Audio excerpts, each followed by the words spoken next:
काय सांगाल की आता पक्षाकडून तुम्हाला अधिकृत उमेदवारी मिळाली आहे, महाविकास आघाडीचे तुम्ही उमेदवार असणार आहे, तुमच्यासमोर भाजपचं मोठं आव्हान असणार? नक्कीच आज मी शरद पवार साहेब, आदरणीय शशिकांत शिंदे साहेब आणि आदरणीय जयंत पाटील साहेब तसेच पक्षातील सर्व ज्येष्ठ नेते मंडळींचे मी आभार व्यक्त करतो की माझ्यावर ही मोठी जबाबदारी पक्षाने स्वीकारली, पक्षाने दिलेली आहे आणि ती जबाबदारी मी आदरणीय बाळासाहेब पाटील साहेब यांच्या सहकार्यानं स्वीकारतो आहे. आमच्या दोघांचाही अर्ज पक्षानं भरायला सांगितला होता आणि ऐनवेळी सातारची उमेदवारी भाजपची असल्यामुळं कदाचित मला उमेदवारी अर्ज ठेवायला सांगितला.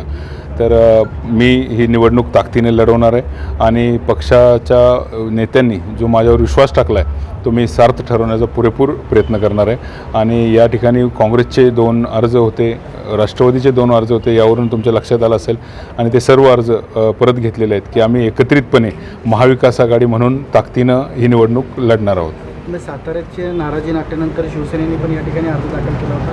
तो आता अर्ज शिवसेनेने देखील माघारी घेतलेला आहे. भाजपचे संख्याबळ पाहता तुम्हाला कितपत विश्वास?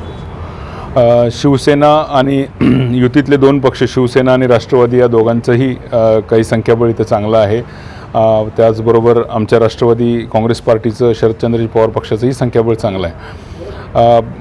भाजपचं संख्याबळ जरी सर्वाधिक असलं तरीसुद्धा ही लढाई खऱ्या अर्थानं जे नियुक्त लोक आहेत त्यांच्या सन्मानाची लढाई आहे. खऱ्या अर्थानं सातारा जिल्हा परिषदमध्ये तुम्ही जे नाट्य बघितलं त्या ठिकाणी शिवसेना आणि राष्ट्रवादीची मेजॉरिटी असूनसुद्धा त्यांना विरोधी बाकावर बसण्याची वेळ आली. शंभूराज देसाईंना अक्षरशः त्यांच्या हातातून रक्त निघालं आणि त्यांनी त्यावेळी उद्गार काढले होते, हे रक्त निघालेलं रक्त मी विसरणार नाही. कदाचित नेते म्हणून त्यांना ते विसरायला लागू शकतं, पण कार्यकर्ते म्हणून जे लोकनियुक्त शिवसेना आणि राष्ट्रवादीचे जे लोकनियुक्त लोक आहेत, जे नगरसेवक आणि जिल्हा परिषद सदस्य आहेत, ते लोक हे घटना कधीही विसरू शकणार नाहीत.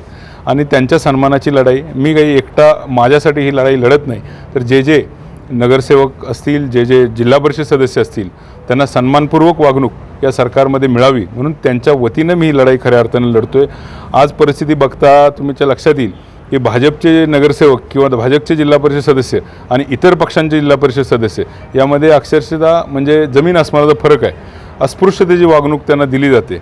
फंड देतानासुद्धा दुजाभाव केला जातो.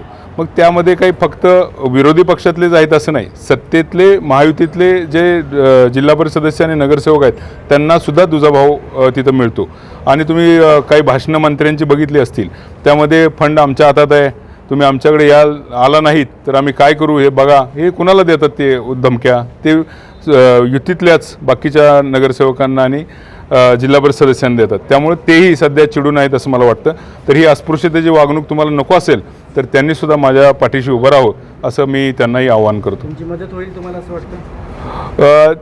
तो येणारा काळ ठरवेल, परंतु नक्कीच या निवडणुकीत तुम्हाला चमत्कार दिसेल एवढंच मी तुम्हाला सांगतो. पण मागच्या निवडणुकीमध्ये खरं तर राष्ट्रवादीचं या ठिकाणी संख्याबळ अधिक होतं, तरी देखील काँग्रेसचे मोहन शेटे विजय झाले होते. मग यावेळी तसं काय? कारण की आता भाजपचं संख्याबळ अधिकचं आहे. यावेळी तसंच होईल. ज्यांचं संख्याबळ अधिक ते घरी बसतील. धन्यवाद. थँक्यू.